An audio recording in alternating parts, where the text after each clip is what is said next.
Hola familia de Hostelería Valencia. Os recordamos que el 13 de diciembre se publicó en el BOE el Real Decreto 1021/2022 por el que se regulan determinados requisitos en materia de higiene de la producción y comercialización de los productos alimenticios. Su ámbito de aplicación afecta a los negocios de hostelería y restauración, además de otros establecimientos ambulantes o provisionales, tipo carpas, tenderetes o food trucks, a excepción de los establecimientos tipo buffet libre. Entre sus disposiciones, interesa especialmente las que se refieren a los requisitos higiénicos respecto al uso de los recipientes para que los consumidores puedan llevarse la comida sobrante.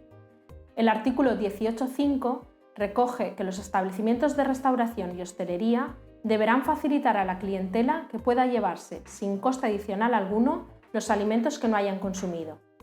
Esta previsión se refiere a que no se podrá cobrar por el servicio de puesta a disposición del cliente de la comida sobrante, pero no afecta a la obligación de cobro de los recipientes plásticos de un solo uso destinados a tal fin impuesta por la Ley 7/2022. También debe destacarse que este artículo permite, de forma expresa, que la clientela pueda aportar su propio recipiente, siendo estos responsables de la higiene de dichos recipientes, pudiendo rechazarse si el hostelero considera que el estado higiénico no es adecuado para garantizar la seguridad del producto. Además, el hostelero queda exento de responsabilidad por los problemas de seguridad alimentaria derivados de la aportación del recipiente por el cliente.